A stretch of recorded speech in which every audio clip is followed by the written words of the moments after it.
Hello and welcome to the latest episode of Name on the Trophy, the Manchester United podcast and YouTube show hosted by me, Dominic Booth. I'm featuring I'm going to call you regular now, Alex Wylie from Sabre Sports. How are you this week, Alex? Yeah, I'm good. A little frustrated after the game yesterday, but otherwise pretty good.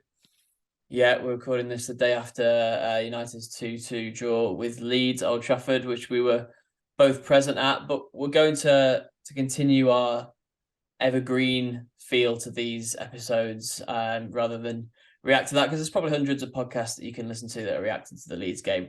We're going to talk about some exciting youngsters at Manchester United today, and particularly those who are currently out on loan. And it's an interesting list.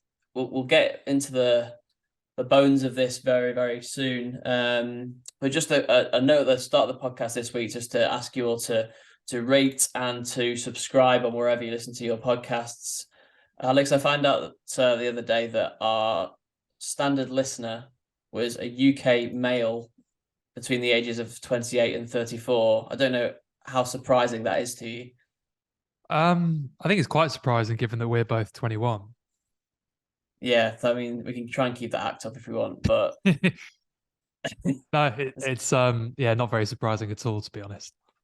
What's quite nice is we do have listeners as far afield as Vietnam, Thailand, South Africa, Ghana, Jamaica. So wherever you're tuning in from, it's very much appreciated, and continue to listen, and maybe special interest in this episode because there's a number of exciting youngsters from all the way around the world really who are at United who we think maybe could make some waves. And the first one I want to talk about, Alex, is Amad Diallo.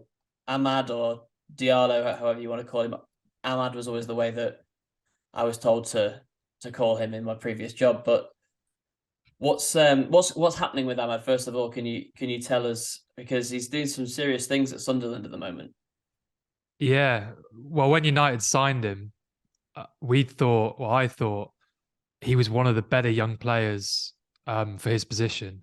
I can't remember how old he was at the time, 17, 18. But Yeah, certainly 18. his stats in the Primavera, and I mentioned this on a previous episode, his stats in the Primavera were like Messi level for that level. It was amazing. And then he looked decent in our academy. He scored some nice goals. Then he went out on loan to Rangers, and it didn't go very well. He barely played. And now, as you said before, he's gone to Sunderland and he looks absolutely fantastic.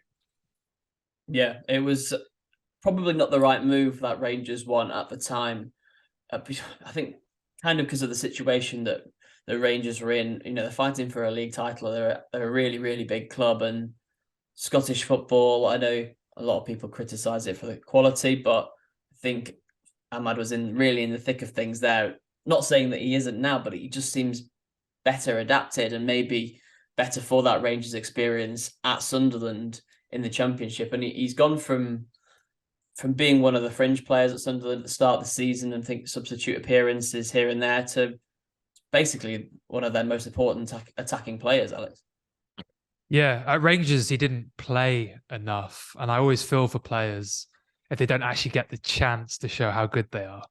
And I was worried that it was going to happen at Sunderland as well with that initial dry period. But yeah, as soon as he started playing, he's been absolutely superb. He got Championship Player of the Month last month. His Sabre score, which I don't think it needs to be explained. I explained it last episode, so I'm not going to explain it again. You can go back to that episode and find that Yeah, find that explanation. periodically I'll explain what it is, but I'll leave it for now. Sabre score is 78, which is around average for the Premier League. He's 20 years old and he has a potential of 84.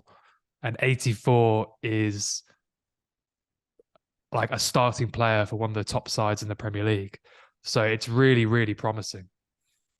Yeah, and we talked about this a bit last time when we were talking about Jadon Sancho and Anthony, but that position that is Ahmad's most comfortable, which is on the right hand side, cutting in on his left foot. I know he's played, I think, as a number 10 and even up front as a false 9 for Sunderland as well. But that position where you think about him cutting in, he's got a whole heap of pace, really, really good close control and good decision making in those areas as well. You just think that that's got to be appealing to Ten Hag when the summer comes around and he's thinking about maybe he needs 6 forwards for those 3 positions, two in each position. Ahmad behind Anthony on that right hand side, particularly now that we're seeing Jadon Sancho coming back against Leeds and playing off the left, and Marcus Rashford there as well. It leaves that position potentially open for Ahmad. Yeah, 100%. His performances at Sunderland are worth taking seriously. Whether that be getting another loan to a Premier League club or being the deputy to Anthony, I'm not sure what the right thing to do is for United. But yeah, his performances for Sunderland suggest that he could be a player good enough for United, and that's really promising. You spoke about his good decision making, his pass completion, which is a fairly useful metric for getting an idea of that. Like Jadon Sancho, for example, has very good pass completion and tends to be quite a good decision maker. His pass completion puts him in the top 10% for players in that position in a similar league to the Championship. So you're spot on about that. His goal scoring has been superb. I think he's scoring 1 every 2.5 games, which is he's got seven really, goals. really, really good. My only concern is his expected goals, which again, I'm not going to give a primer for because I think the listeners will all know what it is. His expected goals is about half what his goals currently is. And his expected goals is more or less average. So either he's a better finisher than the average winger, or he's been a little lucky. It might be both, to be honest. But regardless, even if we're looking at the overall picture, we're talking about a winger who could play an elite club, and that's exciting. Yeah, and we're talking about a position in which United obviously have strengthened a lot over the past few years. We've spoken about that before. Anthony, Jadon Sancho. They didn't spend, Ahmad himself wasn't exactly cheap.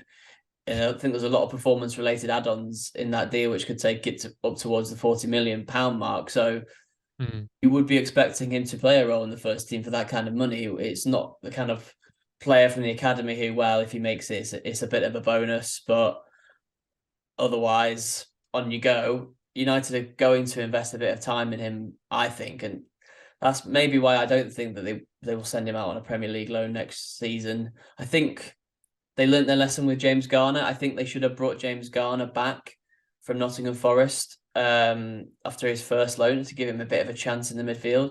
They didn't do that, and then they sort of missed their window to let him have a chance in the first team there. And I know it's United and they need the highest quality at every single position, but Ahmad isn't a joke. He's a serious player.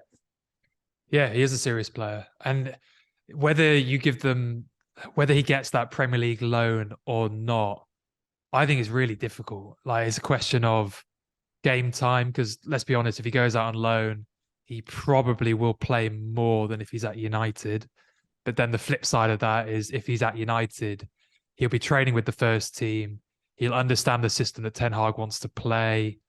He probably will get a little bit of game time. And it's just finding that right balance, because yes, they've invested in Ahmad, but the question really is, what gets you the better return on the investment? Is it being part of the United team as of the start of next season, or is it another loan? I actually don't know the answer to that, but it's something United need to take quite seriously, because we are quite limited on the right hand side. We have one left-footed winger, and that's Anthony. Yeah, we've seen Facundo Pellistri play a little bit on that right hand side, and I suppose Anthony Elanga as well maybe falls into that potential category. But both of those two are part of the squad at the moment and aren't getting a huge amount of minutes. So whether United make a ruthless decision in shipping one or both of those two off and letting Ahmad come in and maybe pushing Anthony a bit harder than other players, I think that's probably the way that I think they should go personally. Yeah, his left-footedness puts him ahead, I think, of Pellistri and Anthony Elanga, because I think Ten Hag really likes his wingers cutting in. you can tell like the way that he sets the teams up, he really likes them cutting in, and then either the fullbacks coming round or the fullbacks coming in if the wingers happen to push a little bit wide. Ahmed being left-footed is very beneficial for him in terms of game time at United.